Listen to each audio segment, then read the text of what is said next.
O Mahabharata. De Krishna de Vaipayana Vyasa. Livro 12, Santiparva. Mokshadharma Parva. Capítulo 264. Fé. Tuladhara disse: veja com teus próprios olhos, ó Jajali, quem, isto é, aqueles que são bons ou aqueles que não são, têm adotado este caminho de dever do qual eu falei. Tu então entenderás devidamente como a verdade permanece. Veja, muitas aves estão pairando no céu. Entre elas estão aquelas que foram criadas sobre tua cabeça, como também muitos falcões e muitas outras de outras espécies. Veja, ó Brahmana, aquelas aves contraíram suas asas e pernas para entrarem em seus respectivos ninhos. Convoque-as, ó regenerado. Lá aquelas aves, tratadas com afeição por ti, estão mostrando seu amor por ti, que és pai delas.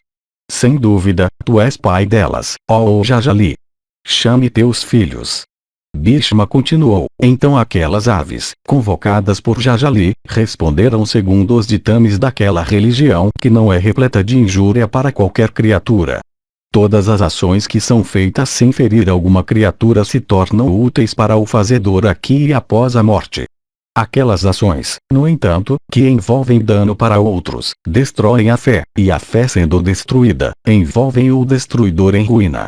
Os sacrifícios daqueles que consideram aquisição e não aquisição da mesma maneira, que são dotados de fé, que são autocontrolados, que têm mentes tranquilas, e que realizam sacrifícios por um senso de dever e não por desejo de resultado, se tornam produtivos de fruto.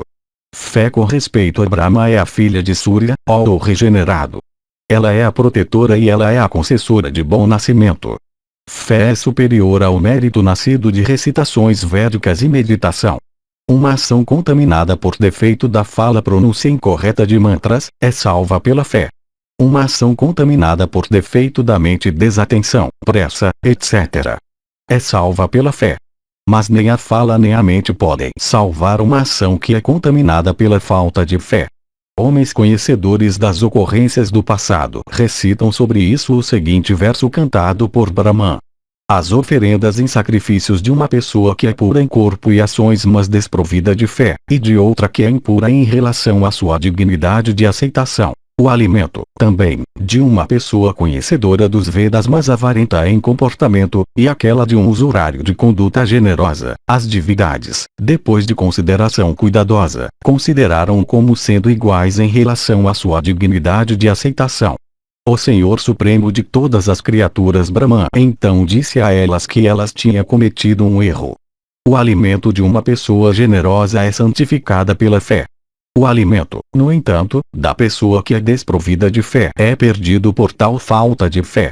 A comida de um usurário generoso é aceitável, mas não a comida de um avarento. Somente uma pessoa no mundo, isto é, aquela que é desprovida de fé, é inadequada para fazer oferendas para as divindades. Somente a comida de tal homem é imprópria para ser comida.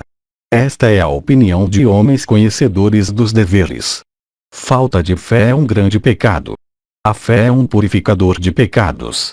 Como uma cobra rejeitando sua pele, o homem de fé consegue rejeitar todos os seus pecados. A religião de abstenção com fé é superior a todas as coisas consideradas sagradas. Se abstendo de todos os defeitos de comportamento, aquele que se dirige à fé se torna santificado. Que necessidade tal pessoa tem de penitências, ou de conduta, ou de resistência? Todo homem tem fé. A fé, no entanto, é de três tipos, isto é, como afetada por sattva, por rajas e por tamas, e de acordo com o tipo de fé que alguém tem, alguém é chamado. Pessoas dotadas de bondade e possuidoras de compreensão clara do verdadeiro significado de moralidade declararam dessa maneira o assunto dos deveres. Nós, como resultado de nossas indagações, aprendemos tudo isso do sábio Dharmadarsana. Ó tu de grande sabedoria, dirija-te à fé, pois então tu obterás aquilo que é superior. Aquele que tem fé nas declarações dos Shrutis, e que age de acordo com seu significado na crença de que eles são bons para ele, é certamente de alma virtuosa. Ó Jajali, aquele que adere ao seu próprio caminho é sem dúvida uma pessoa superior. Bhishma continuou. Pouco tempo depois, Tuladhara e Jajali, ambos os quais tinham sido dotados de grande sabedoria, ascenderam para o céu e se divertiram lá em grande felicidade, não na felicidade comum do céu, mas na pujança de yoga, tendo alcançado seus respectivos lugares, ganhos por suas respectivas ações. Muitas verdades deste tipo foram faladas por Tuladhara. Aquela pessoa eminente compreendia completamente esta religião da abstenção de ferir. Esses deveres eternos foram proclamados adequadamente por ele. O regenerado Jajali, ó filho de Kunti, tendo ouvido estas palavras de energia célebre, se dirigiu à tranquilidade. Dessa maneira, muitas verdades de grave importância foram proferidas por Tuladhara, ilustradas por exemplos para a instrução. Que outras verdades tu desejas ouvir? Capítulo 265. Matança imprópria de animais em sacrifícios. Bhishma disse: em relação a isto é citada uma antiga narrativa do que foi recitado pelo rei Vishaki por compaixão por todas as criaturas. Vendo o corpo mutilado de um touro, e ouvindo os gemidos extremamente dolorosos das vacas em um sacrifício no qual vacas eram mortas, observando os brahmanas cruéis que se reuniram lá para ajudar nas cerimônias, aquele rei proferiu estas palavras: prosperidade para todas as vacas do mundo. Quando a matança tinha começado, estas palavras expressivas de uma bênção para aqueles animais desamparados foram pronunciadas. E o monarca em seguida disse: somente aqueles que são transgressores de limites definidos, que são desprovidos da inteligência, ateus e céticos, e que desejam a aquisição de celebridade através de sacrifícios e ritos religiosos, falam favoravelmente da matança de animais em sacrifícios. Manos de grande alma têm elogiado a observância de inofensividade em todas as ações religiosas. De fato, homens matam animais em sacrifícios, incitados somente pelo desejo de resultado. Então, guiado por autoridade em relação à matança e abstenção de matança ou inofensividade, alguém que conhece as Escrituras deve praticar a verdadeira direção de dever, a qual é extremamente sutil. Inofensividade em direção a todas as criaturas é o maior de todos os deveres. Vivendo na vizinhança de um lugar habitado e ferindo a si mesmo pela observância de votos rígidos, e desconsiderando os frutos indicados de atos védicos, alguém deve desistir da vida familiar, adotando uma vida de renúncia. Somente aqueles que são incitados pelo desejo de fruto. Mencionando com reverência sacrifícios e árvores e estacas sacrificais, homens não comem carne corrompida. Esta prática, no entanto, não é digna de louvor. O significado é este: homens comuns se abstêm de carne corrompida, considerando toda a carne que é obtida de animais que não são mortos em sacrifícios e no decorrer de atos religiosos como corrompida. O orador, no entanto, considera que esta prática não é digna de aprovação, pois toda a carne é corrompida, incluindo aquela de animais mortos em sacrifícios. Vinho, peixe, mel, carne, álcool, e preparações de arroz e sementes de gergelim, foram introduzidos por patifes. O uso destes em sacrifícios não está prescrito nos Vedas. O desejo ardente por eles surge de orgulho, erro de julgamento, e cobiça. Aqueles que são verdadeiros brahmanas percebem a presença de Vishnu em todo o sacrifício. Seu culto, isto foi declarado, deve ser feito com payasa adequado. As folhas e flores de tais árvores, como tem sido indicado nos Vedas, qualquer ação que seja considerada como digna e tudo que é considerado puro pelas pessoas de corações puros e naturezas purificadas, e por aqueles eminentes por conhecimento e santidade, são todos dignos de serem oferecidos à divindade suprema e não indignos de sua aceitação. Yudhishthira disse: o corpo e todos os tipos de perigos e calamidades estão constantemente em guerra uns com os outros. Como, portanto, uma pessoa que está totalmente livre do desejo de fazer mal e que por causa disso não está apta para agir, conseguirá sustentar seu corpo? O sentido é este: perigos estão sempre procurando destruir o corpo. O corpo está sempre procurando destruir aqueles destruidores. Essa guerra ou empenho perpétuo implica o desejo de ferir. Como então, pergunta Yudhishthira, é possível para algum homem levar uma vida perfeitamente inofensiva, dano estando implicado no próprio fato da existência continuada? Bhishma disse, alguém deve, quando capaz, adquirir mérito e agir de tal maneira que seu corpo não possa enlanguecer e sofrer dor, e que a morte não possa vir. O sentido, naturalmente, é que alguém deve adquirir mérito religioso sem arruinar seu corpo. Alguém não deve fazer seu corpo ser destruído para ganhar mérito. Capítulo 266. Homens levam um longo tempo para refletir sobre ações. Filho de Gautama Shirakari. Mulheres são inocentes, mesmo na idade adulta só os homens são maculados. Yudhishthira disse, tu, ó avô, és nosso maior preceptor na questão de todas as ações que são de realização difícil pelas ordens de superiores de um lado e da crueldade que é envolvida nelas no outro. Eu pergunto, como alguém deve julgar uma ação em relação à obrigação de fazê-la ou de se abster dela? Isto é para ser decidido rapidamente ou com demora? Bhishma disse, sobre isso é citada a velha história do que ocorreu com relação a Shirakari, nascido na linhagem de Angirasa. 2 vezes abençoado é o homem que reflete muito antes de agir. Alguém que reflete muito antes de agir certamente é possuidor de grande inteligência. Tal homem nunca peca em relação a qualquer ato. Havia uma vez um homem de grande sabedoria, de nome Shirakari, que era o filho de Gautama. Refletindo por um longo tempo sobre toda a consideração ligada com ações propostas, ele costumava fazer tudo o que ele tinha que fazer. Ele veio a ser chamado pelo nome de Shirakari porque ele costumava refletir muito tempo sobre todas as questões, permanecer desperto por muito tempo, dormir por um longo tempo, e levar muito tempo para se pôr a realizar os atos que ele realizava. O clamor de ser um homem preguiçoso aderiu a ele. Ele era também considerado como uma pessoa tola, por todas as pessoas de uma compreensão leviana e desprovidas de previdência. Em certa ocasião, testemunhando uma ação de grande falha em sua esposa, o pai Gautama, ignorando os outros filhos, ordenou em cólera a este Shirakari, dizendo, mate essa mulher. Tendo dito estas palavras sem muita reflexão, o erudito Gautama, aquela principal das pessoas dedicadas à prática de yoga, aquele asceta altamente abençoado, foi para as florestas. Tendo depois de um longo tempo concordado com isto, dizendo, assim seja, Shirakari, por sua própria natureza, e devido ao seu hábito de nunca realizar qualquer ação sem refletir bastante, começou a pensar por um longo tempo sobre a retidão ou não do que ele tinha sido mandado fazer por seu pai. Como eu obedecerei à ordem de meu pai e ainda como evitar matar minha mãe? Como eu evitarei afundar, como uma pessoa má, em pecado nessa situação na qual obrigações contraditórias estão me arrastando em direções opostas? Obediência às ordens do pai constitui o maior mérito.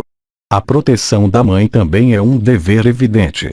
A posição de um filho é repleta de dependência. Como eu evitarei ser afligido pelo pecado? Quem é que pode ser feliz depois de ter matado uma mulher, especialmente sua mãe? Quem também pode obter prosperidade e fama por desrespeitar seu próprio pai? Respeito pelas ordens do pai é obrigatório. A proteção de minha mãe igualmente é um dever. Como eu irei moldar minha conduta para que ambas as obrigações possam ser cumpridas? O pai coloca a si mesmo dentro do útero da mãe e toma nascimento como o filho, para continuar suas práticas, conduta, nome e linhagem. Eu fui gerado como um filho por ambos, minha mãe e meu pai. Conhecendo como eu conheço minha própria origem, porque eu não devo ter este conhecimento de meu relacionamento com ambos. As palavras proferidas pelo pai enquanto realizando o rito inicial depois do nascimento, e aquelas que foram proferidas por ele na ocasião do rito secundário depois do retorno da residência do preceptor são evidência suficiente para determinar a reverência devida a ele. De fato, confirmam a reverência realmente prestada a ele. Na ocasião do Jatakarma o pai diz: seja tu tão firme quanto diamante, seja tu machado para todos os meus inimigos. O rito Upakarma ou secundário é realizado na ocasião de Samavartana ou retorno da residência do preceptor. Ele é chamado de secundário porque ele não se encontra entre os ritos prescritos nos Griya Sutras. As palavras proferidas naquela ocasião são: Tu és meu próprio ser, ó filho. Por ele criar o filho e instruí-lo, o pai é o principal dos superiores do filho, e a maior religião. Os próprios Vedas declaram como certo que o filho deve considerar o que o pai diz como seu maior dever. Para o pai o filho é somente uma fonte de alegria. Para o filho, no entanto, o pai é tudo em tudo. O corpo e tudo mais que o filho possui tem somente o pai como seu doador. Então, as ordens do pai devem ser obedecidas sem menor questionamento. Os próprios pecados de alguém que obedece seu pai são purificados por tal obediência.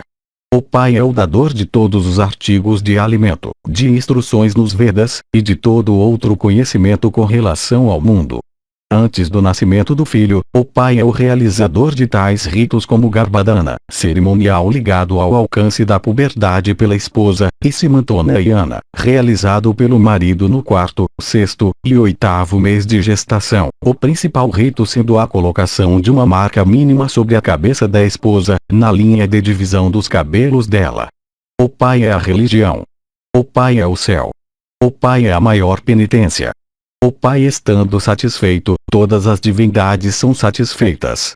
Quaisquer palavras que sejam pronunciadas pelo pai se tornam bênçãos que recaem sobre o filho. As palavras expressivas de alegria que o pai profere purificam o filho de todos os seus pecados. A flor é vista abandonar o caule. A fruta é vista abandonar a árvore. Mas o pai, quaisquer que sejam suas aflições, movido por afeto paterno, nunca abandona o filho.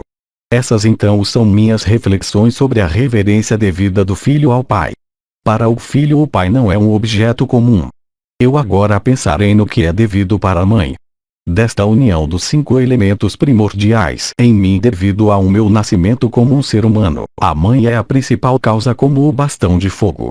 Na Índia em toda a casa 2 bastões eram mantidos para produzir fogo por fricção.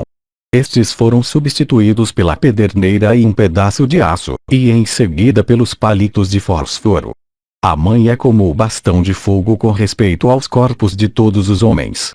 Ela é a panaceia para todos os tipos de calamidades. A existência da mãe cobre alguém com proteção, o contrário priva alguém de toda proteção. O homem que, embora desprovido de prosperidade, entra em sua casa, proferido as palavras, ó mãe, não tem que se entregar à aflição. Nem a decrepitude alguma vez o ataca.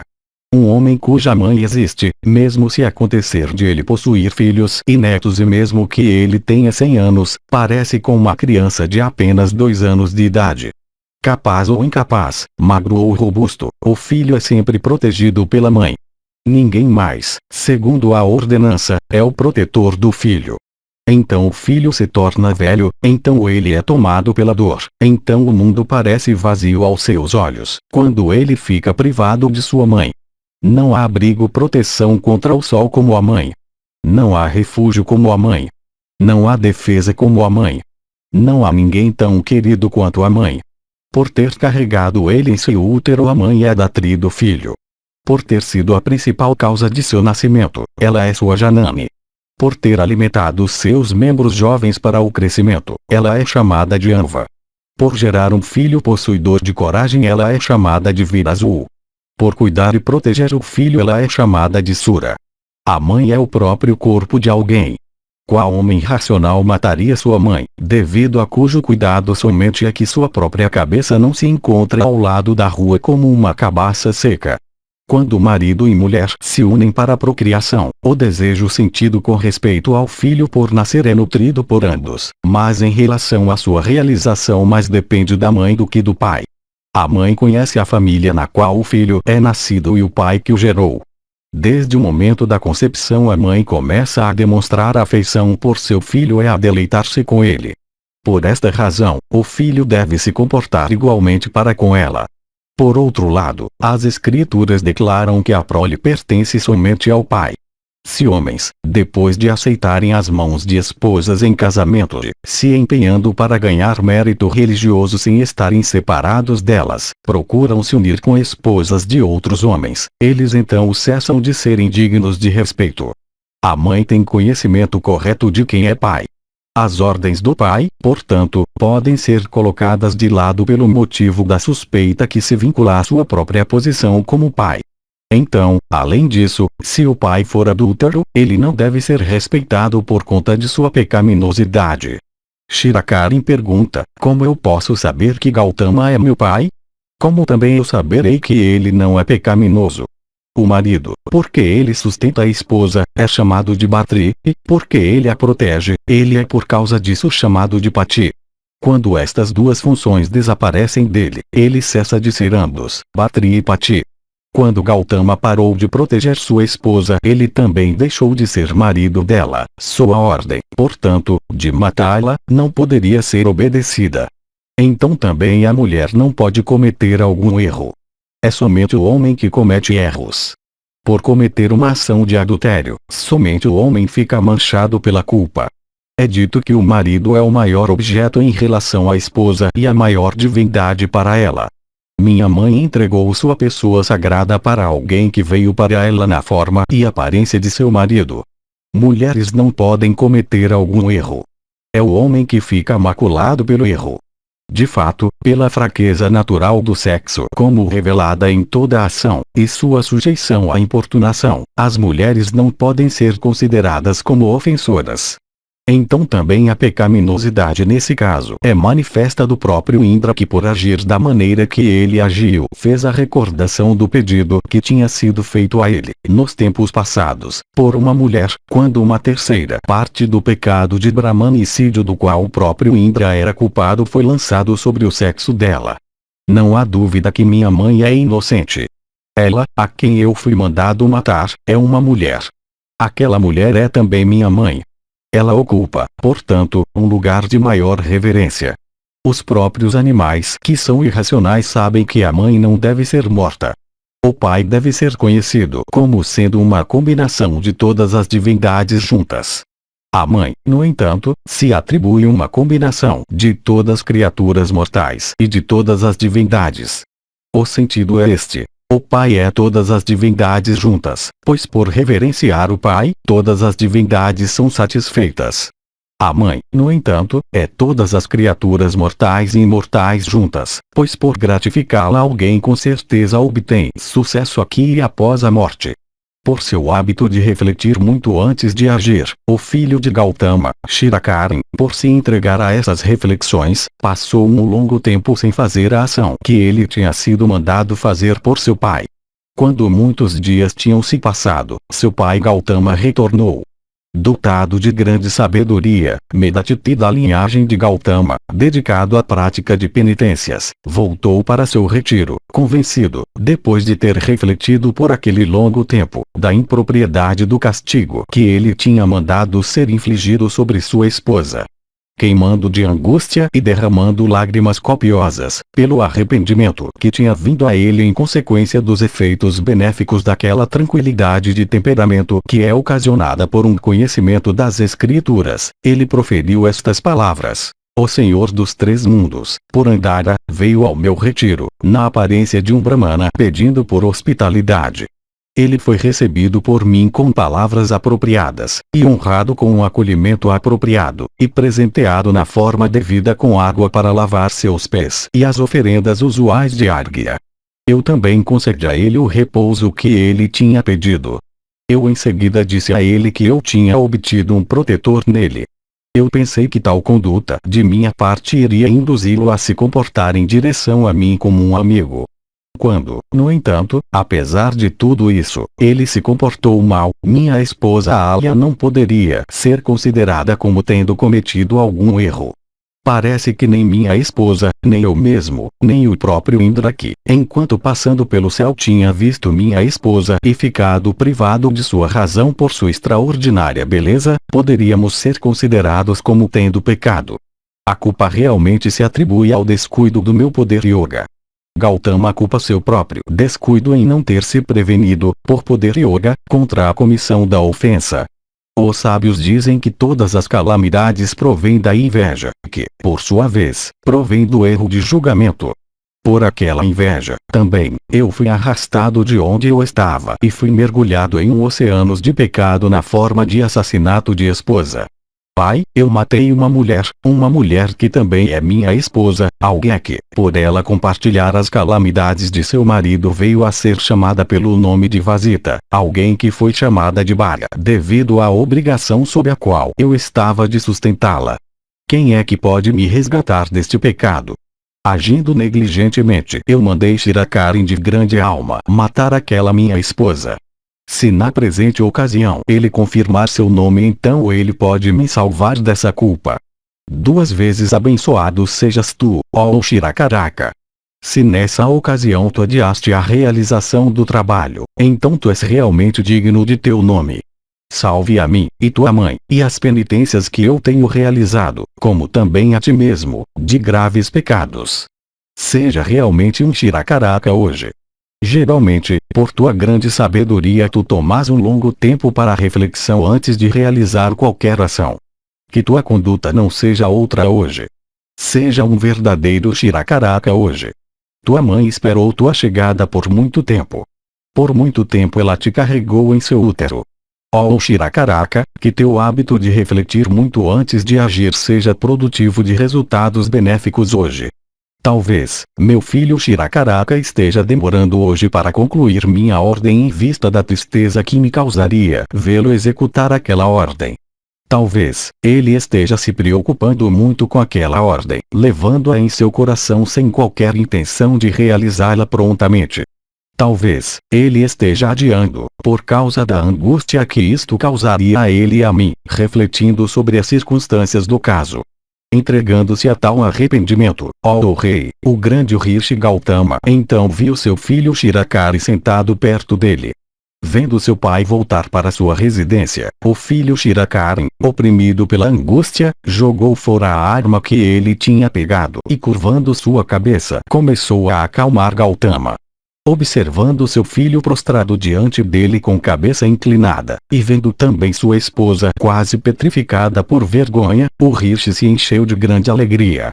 Desde aquele tempo o Rishi de grande alma, residindo naquele eremitério solitário, não viveu separadamente de sua cônjuge ou de seu filho cuidadoso.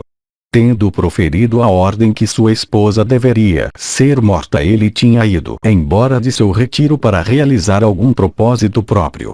Desde aquele tempo seu filho tinha permanecido em uma postura humilde, arma na mão, para executar aquela ordem sobre sua mãe. Vendo seu filho prostrado aos seus pés, o pai pensou que, tomado pelo medo, ele estava pedindo perdão pelo delito que ele tinha cometido ao pegar uma arma para matar sua própria mãe.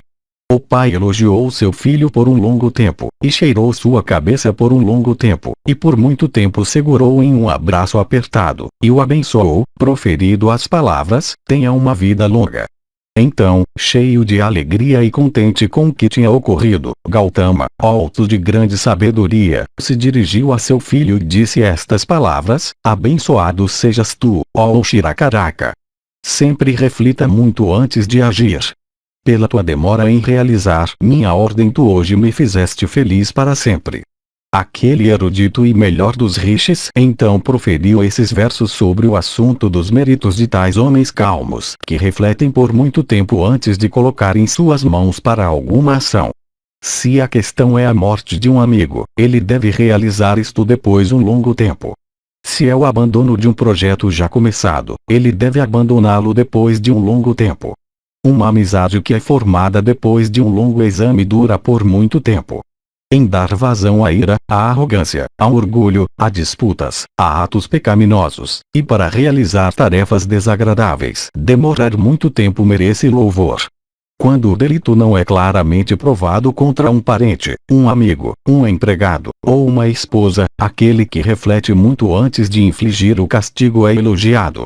Assim, ó Bharata, Gautama ficou satisfeito com seu filho, alto da linhagem de Kuru, por aquela ação de adiamento da parte do último em cumprir a ordem do primeiro. Em todas as ações um homem deve, dessa maneira, refletir por um longo tempo e então decidir o que ele deve fazer. Por se comportar dessa maneira, alguém com certeza evita a aflição por um longo tempo. Aquele homem que nunca nutre sua raiva por muito tempo, que reflete por muito tempo antes de se determinar a realização de alguma ação, nunca faz qualquer ação que traga arrependimento. Alguém deve servir por um longo tempo aqueles que são idosos, e sentando perto deles lhes mostrar reverência. Ele deve desempenhar seus deveres por um longo tempo e ficar empenhado por um longo tempo em averiguá-los. Servindo por muito tempo aqueles que são eruditos, e servindo com reverência por muito tempo aqueles que são bons em comportamento, e mantendo sua própria alma por muito tempo sob controle apropriado, alguém consegue desfrutar do respeito do mundo por um longo tempo. Alguém dedicado a instruir outros sobre o assunto de religião e dever, quando questionado por outros por informações sobre estes assuntos, deve tomar um longo tempo para refletir antes de dar uma resposta. Ele pode então evitar se entregar ao arrependimento por dar uma resposta incorreta cujas consequências práticas possam levar ao pecado. Com relação a Gautama de penitências austeras, aquele rishi, tendo adorado as divindades por um longo tempo naquele seu retiro, finalmente ascendeu ao céu com seu filho. Capítulo 267. Reis concedendo punição sem execução. Yudhishthira disse, como, de fato, o rei deve proteger seus súditos sem prejudicar alguém? Eu te pergunto isto, ó avô, diga-me, ó o principal dos homens bons. Bhishma disse, em relação a isto é citada a velha narrativa da conversa entre Dhriumatsena e o rei Satyavati.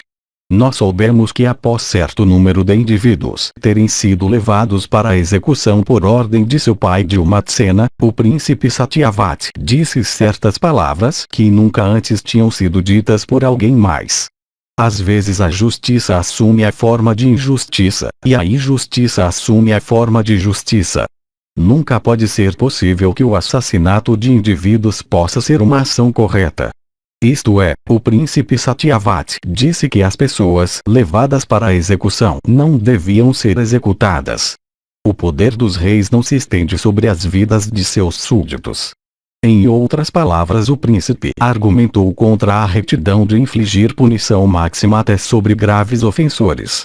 Dhriumatsena disse, se poupar aqueles que merecem ser mortos for justiça, se ladrões forem poupados, ó Satyavati, então as distinções entre virtude e vício desaparecerão.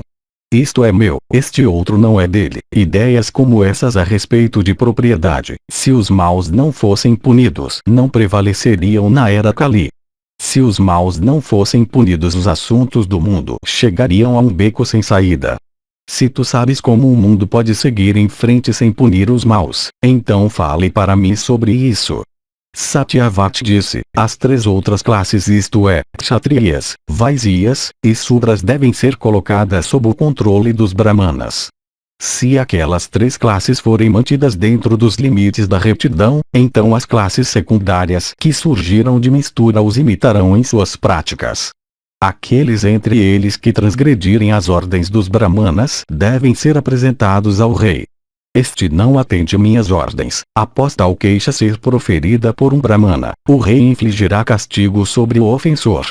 Sem destruir o corpo do ofensor, o rei deve fazer para ele aquilo que é indicado pelas escrituras. O rei não deve agir de outra maneira, deixando de refletir devidamente sobre o caráter da ofensa e sobre a ciência de moralidade. Por matar os pecaminosos, o rei praticamente mata um grande número de indivíduos que são inocentes. Veja, por matar um único ladrão, a esposa dele, mãe, pai e filho são todos mortos porque eles ficam privados dos meios de vida. Quando ofendido por uma pessoa má, o rei deve, portanto, refletir profundamente sobre a questão do castigo. Às vezes um homem pecaminoso é visto absorver bom comportamento de uma pessoa virtuosa. Então também de pessoas que são pecaminosas, bons filhos podem ser vistos nascerem. Os pecaminosos, portanto, não devem ser arrancados pelas raízes.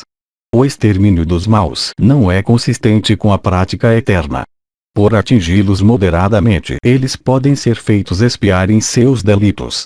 Por privá-los de todas as suas riquezas, por correntes e prisão em calabouços, por desfigurá-los, eles podem ser feitos expiar em sua culpa.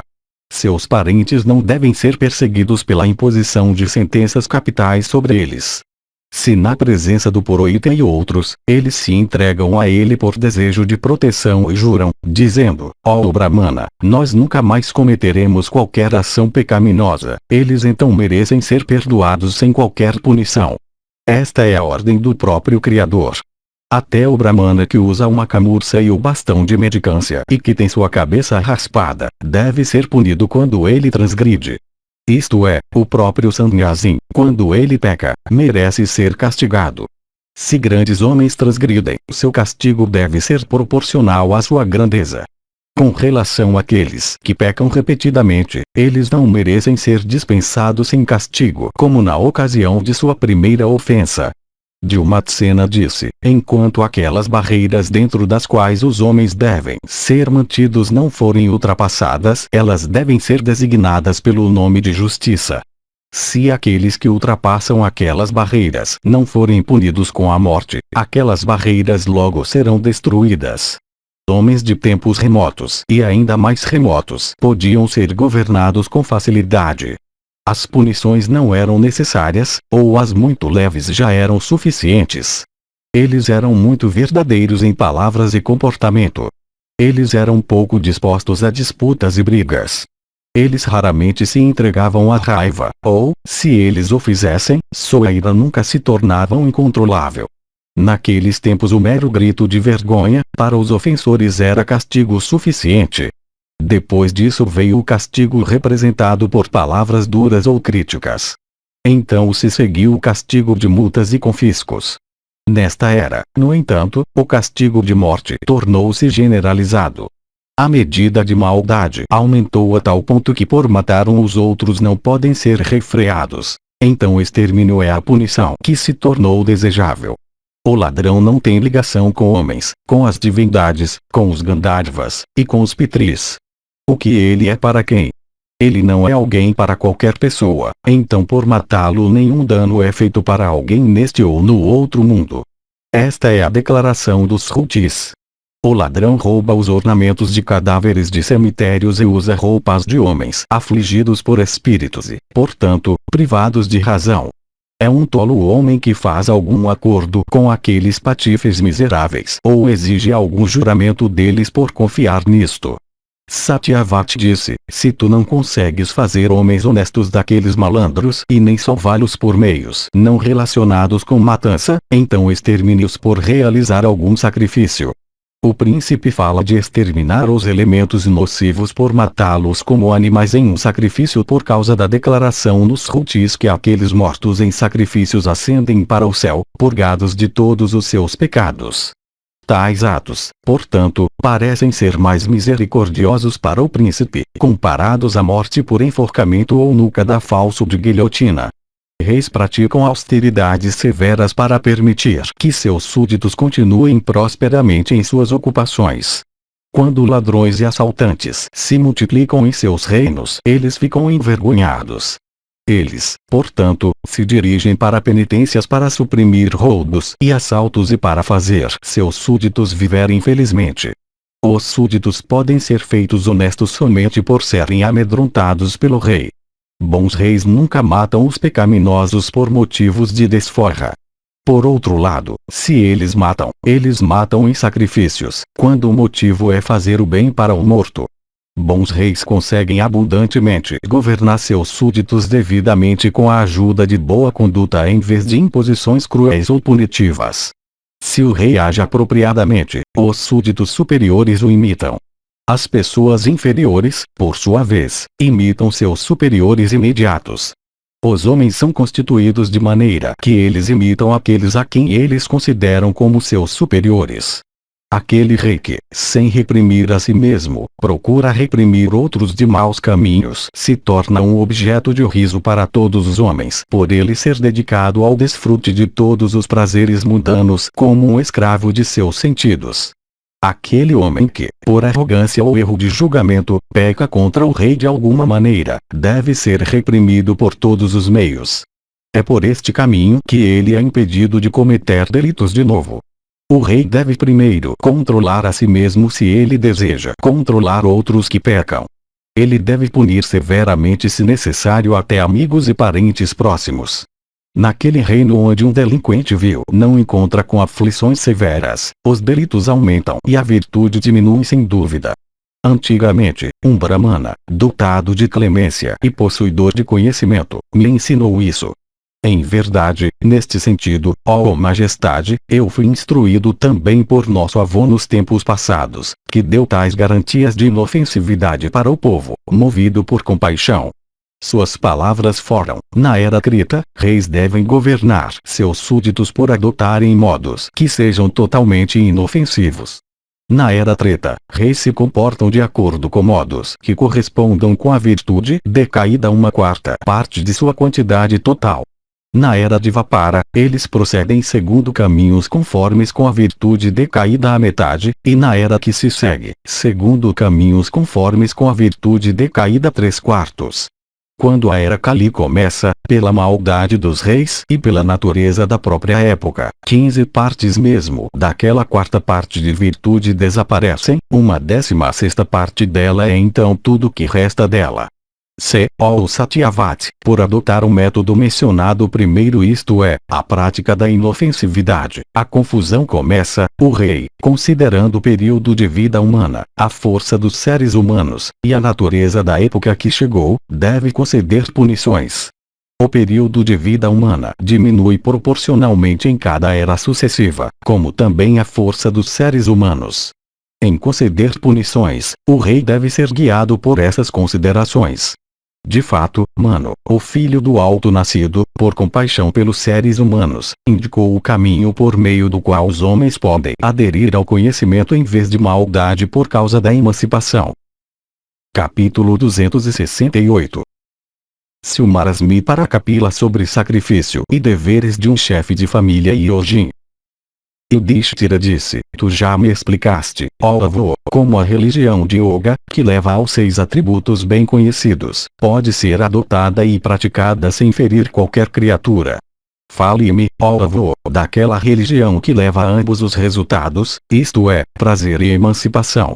Entre esses dois, isto é, os deveres da vida familiar ou aqueles de Yoga, ambos os quais levam ao mesmo fim, qual é superior? Bhishma disse: ambos os rumos de dever são altamente abençoados. Ambos são de realização extremamente difícil. Ambos são produtivos de resultados superiores. Ambos são praticados por aqueles que são reconhecidamente bons. Eu agora te falarei sobre a autoridade dessas duas direções de dever, para dissipar tuas dúvidas acerca de sua verdadeira importância. Ouça-me com atenção concentrada. Sobre isso é citada como exemplo a antiga narrativa da conversa entre Kapila e a vaca. Ouça-a, ó Yudhishthira. É sabido por nós que nos tempos antigos, quando a divindade Tvashtri chegou à residência do rei Nausha, o último, para cumprir os deveres de hospitalidade, estava prestes a matar uma vaca de acordo com a injunção verdadeira, antiga e eterna dos Vedas. Vendo aquela vaca amarrada para ser morta, Kapila, de alma generosa, sempre cumpridor dos deveres de Sattva, sempre empenhado em controlar seus sentidos, possuidor de conhecimento verdadeiro, e moderado em dieta, tendo obtido uma compreensão excelente que era caracterizada pela fé, perfeitamente destemido, benéfico, firme, e sempre dirigido para a verdade, proferiu estas palavras uma vez, isto é, os Vedas. Naquela hora um rishi, de nome Silmarasmi, entrando por poder yoga na forma daquela vaca, se dirigiu ao Yati Kapila, dizendo: silêncio, ó Kapila. Se os Vedas são meritórios por aquelas declarações neles que sancionam a matança de criaturas vivas, por que motivo aqueles outros deveres repletos de total inofensividade por todas as criaturas vêm a ser considerados como autoritários? Atos e conhecimento são indicados nos Vedas. Os Vedas, portanto, sendo autoridade com relação a ambos, um ou outro não pode ser criticado ou elogiado. Homens dedicados a penitências e dotados da inteligência, e que têm os Shrutis e o conhecimento como seus olhos, consideram as injunções dos Vedas, que são declaradas e compiladas por rishis, como sendo as palavras do próprio Deus. O que alguém pode dizer como censura ou louvor com respeito ao conteúdo dos Vedas, quando acontece de estas serem as palavras do próprio Ser Supremo que é livre do desejo de resultado, que é sem a febre de inveja e aversão, que é afeito a nada, e que é desprovido de todo esforço por causa da realização imediata de todos os seus desejos? Kapila disse: eu não critico os Vedas. Eu não desejo dizer algo em depreciação a eles. É sabido por nós que as diferentes direções de dever prescritas para os diferentes modos de vida, todos levam ao mesmo fim. O sannyasi alcança um fim sublime. O recluso na floresta também alcança um fim sublime. Os outros dois também, isto é, o chefe de família e o brahmachari, alcançam o mesmo fim. Todos os 4 modos de vida sempre foram considerados como caminhos devayana, isto é, aqueles pelos quais a alma é alcançada. A relativa força ou fraqueza destes, como representada por sua relativa superioridade ou inferioridade, foram declaradas no caráter de seus respectivos fins. O sannyasi alcança moksha ou emancipação, o recluso na floresta a região de Brahma, o chefe de família alcança o céu região das divindades presidida por Indra, e o brahmachari alcança a região dos rishis. Conhecendo estes, realize ações que levam para o céu e outras bênçãos, esta é uma declaração védica. Não realize ações, esta também é outra declaração obrigatória dos Vedas. Se a abstenção de ações é meritória, então sua realização deve ser extremamente repreensível. Quando as escrituras colocam dessa maneira, a força ou fraqueza de declarações específicas devem ser muito difíceis de serem averiguadas. Se tu conheces algum rumo de dever que seja superior à religião de inofensividade, e que dependa de evidência direta em vez de aquela das escrituras, então fale para mim sobre isso. Se o Marasmi disse, alguém deve realizar sacrifício pelo desejo de céu, este Shruti é constantemente ouvido por nós. Pensando primeiro no resultado que é para ser alcançado, ele faz os preparativos para o sacrifício. Cabra, cavalo, vaca, todas as espécies de aves, domésticas ou selvagens, e ervas e plantas, são alimento de outras criaturas vivas. Isto é sabido por nós. O comentador explica que tendo começado com a afirmação que homens devem sacrificar por desejo de céu, o orador teme que o ouvinte possa negar a própria existência do céu. Por isso, ele usa um motivo mais garantido para justificar a matança, isto é, o motivo que está ligado com a consideração de alimento. Criaturas vivas devem comer para viver. A própria manutenção da vida depende da matança de vida. Matança, portanto, é justificada pela maior necessidade. O alimento também é ordenado para ser comido dia após dia de manhã e à noite. Então também o Shruti declara que animais e grãos são os membros do sacrifício, isto é, são os requisitos essenciais do sacrifício. O Senhor do Universo os criou junto com o sacrifício. O Senhor pujante de todas as criaturas fez as divindades realizarem sacrifícios com sua ajuda. No total 7 animais domésticos, que são vaca, cabra, homem, cavalo, ovelha, mula, e asno, e 7 animais selvagens, que são leão, tigre, javali, búfalo, elefante, urso, e macaco são indicados como adequados para sacrifício. Em vez de todos serem igualmente adequados, cada um sucessivo é inferior ao precedente. Os Vedas também declaram que todo o universo é designado para sacrifício. Aquele também que é chamado de Purusha, os Vedas designaram para o mesmo propósito. Isto também foi sancionado por homens de tempos antigos e remotos. Que homem de erudição não selecionaria, segundo sua própria habilidade, indivíduos dentre criaturas vivas para sacrifício? Os animais inferiores, seres humanos, árvores, e ervas, todos desejam a obtenção do céu.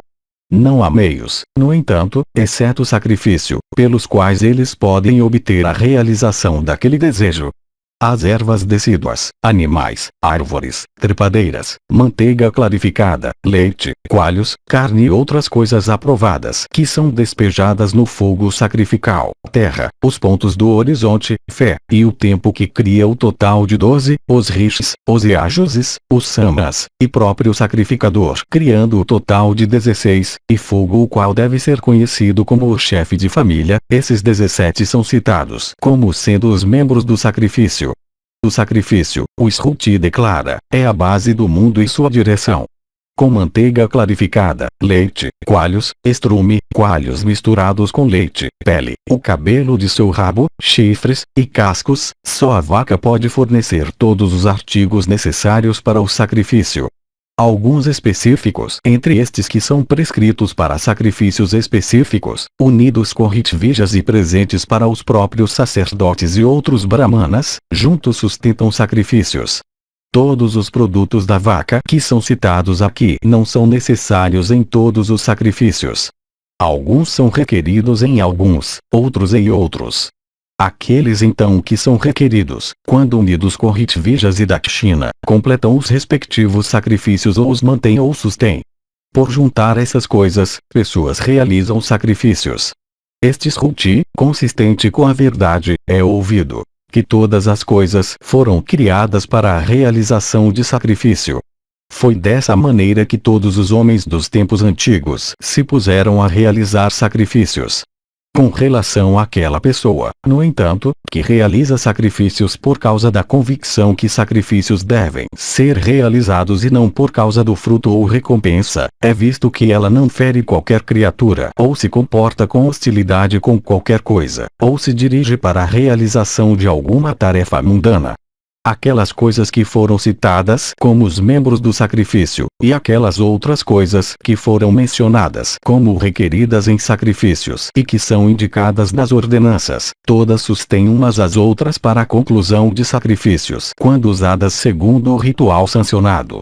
Eu vejo também os smritis compilados pelos rishis, nos quais os Vedas foram introduzidos. Homens de erudição os consideram como autoritários por eles seguirem os brahmanas. Brahmanas aqui significa aquela parte dos Vedas que contém o ritual. Os sacrifícios têm os brahmanas como seus progenitores, e realmente eles dependem dos brahmanas. O universo inteiro depende de sacrifício, e o sacrifício depende do universo. Cada um constitui o refúgio do outro. A sílaba Om é a base da qual os Vedas surgiram. Todos os ritos, portanto, devem começar com a declaração daquela sílaba de vasta importância. A respeito daquele que tem proferido por ele as sílabas Om, Namas, Sva, Svada, e Vashat, e que, segundo a extensão de sua habilidade, ter realizado sacrifícios e outros ritos, não há medo em relação à próxima vida em todos os três mundos. Assim dizem os Vedas, e sábios coroados com sucesso ascético, e os principais dos rishis. Aquele em quem estão os rishis, os yajuses, os samas, e as expletivas tais como a avo, etc. necessárias para completar o ritmo dos samas de acordo com as regras prescritas em gramáticas védicas, e, de fato, um brahmana. Tu sabes, ó brahmana adorável, quais são os frutos do Agniotra, do sacrifício Soma, e dos outros grandes sacrifícios. Eu digo, por esta razão, que alguém deve sacrificar e ajudar nos sacrifícios de outras pessoas, sem escrúpulos de qualquer tipo. Alguém que realiza tais sacrifícios que levam ao céu, tais como Jyotishtoma, etc. obtém grandes recompensas após a morte na forma de beatitude celestial. Isto é certo, isto é, que aqueles que não realizam sacrifícios não têm nem este mundo nem o próximo. Aqueles que realmente conhecem as declarações dos Vedas consideram ambos os tipos de declarações, isto é, aquelas que incitam as ações e aquelas que pregam a abstenção como igualmente autoritárias.